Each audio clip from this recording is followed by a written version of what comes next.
Hello guys, ഇന്ന് gym കഴിഞ്ഞ് വന്ന് ഒരു ഹൈ പ്രോട്ടീൻ സൂപ്പ് ഉണ്ടാക്കാന്ന് വിചാരിച്ചു. ആക്ച്വലി ഇതൊരാൾ ചെയ്ത് കണ്ടതാണ് കേട്ടോ. ഞാൻ ചിക്കനും കോണും ഒന്ന് വേവിച്ചെടുക്കണം. ഇത് ഒരുമിച്ച് ഞാൻ കുക്കറിൽ ഇട്ടിട്ടാണ് വേവിക്കുന്നത്. ഇതിലേക്ക് ആവശ്യത്തിനുള്ള ഉപ്പും കുറച്ച് കുരുമുളക് പൊടിയും കൂടെ ഇട്ട് കൊടുക്കുന്നുണ്ട്. അതവിടെ വേവുമ്പോഴേക്ക് നമുക്ക് വേറെ ചെറിയൊരു പണിയുണ്ട്. ബട്ടറിൽ വെളുത്തുള്ളി, പച്ചമുളക്, ക്യാരറ്റ്, ക്യാപ്സിക്കം ഇനി വേറെ വെജീസ് കിട്ടുവാണെങ്കിൽ ആഡ് ചെയ്ത് കൊടുക്കാം. ക്യാബേജ്, ബീൻസ് ഒക്കെ ഇട്ട് കൊടുക്കാം കേട്ടോ. ഇത് ഉപ്പും കുരുമുളകും ഇട്ടിട്ട് ഒന്ന് സോട്ട് ചെയ്തെടുക്കാം. അതൊന്ന് സോട്ടായി വരുമ്പോൾ പനീറാണ് ആഡ് ചെയ്ത് കൊടുക്കുന്നത്. ഹൈ പ്രോട്ടീൻ ഉള്ള ഒരു സാധനമാണ് ഈ പനീർ. ആ സമയം കൊണ്ട് ചിക്കനും കോണും വെന്തിട്ടുണ്ട്. അതൊന്ന് ഞാൻ സെറ്റാക്കി എടുക്കുന്നുണ്ട്. വേറൊരു പാത്രത്തിൽ 2.5 സ്പൂൺ റാഗി പൗഡർ ആണ് കേട്ടോ. ഇത് വെള്ളത്തിൽ ഒന്ന് കലക്കി വെക്കാം. കട്ടകളൊന്നും പാടില്ല കേട്ടോ. ഇനി നമ്മൾ ബട്ടറിൽ സോട്ട് ചെയ്ത് വെച്ച ആ വെജീസിലേക്ക് ഷ്രഗ് ചെയ്ത ചിക്കനും കോണും കൂടെ നമുക്ക് ആഡ് ചെയ്ത് കൊടുക്കാം. നല്ലോണം മിക്സ് ചെയ്യാം കേട്ടോ. മിക്സിങ് കഴിഞ്ഞാൽ ഇതിലേക്ക് വെള്ളമാണ് ഒഴിച്ചു കൊടുക്കേണ്ടത്. ഒരു 2-2.5 ഗ്ലാസ് വെള്ളം ഞാൻ എടുത്തിട്ടുണ്ട്. അതിൻ്റെ ഒപ്പം തന്നെ നമ്മൾ കലക്കി വെച്ച ആ റാഗി ഉണ്ടല്ലോ, അതുകൂടെ ഇട്ട് കൊടുക്കാം.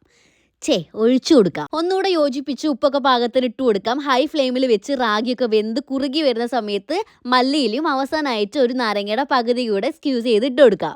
സെറ്റായിടോ, നമ്മുടെ സൂപ്പ് എന്തായാലും ഇവിടെ റെഡി ആയിട്ടുണ്ട്. ഞാൻ ചൂടോടെ തന്നെ സെർവ് ചെയ്ത് കഴിക്കുകയാണ്. ഞാൻ എടുത്ത ആ ക്വാണ്ടിറ്റി ഉണ്ടല്ലോ, അത് തന്നെ കഴിച്ചാൽ നമ്മുടെ വയറ് നല്ല രീതിക്ക് നിറഞ്ഞു കിട്ടും കേട്ടോ. ഇത് കഴിക്കാൻ നിങ്ങൾ ജിമ്മിൽ പോകണമെന്നൊന്നും ഇല്ല കേട്ടോ. ട്രൈ ചെയ്ത് നോക്കണേ. ടാറ്റാ.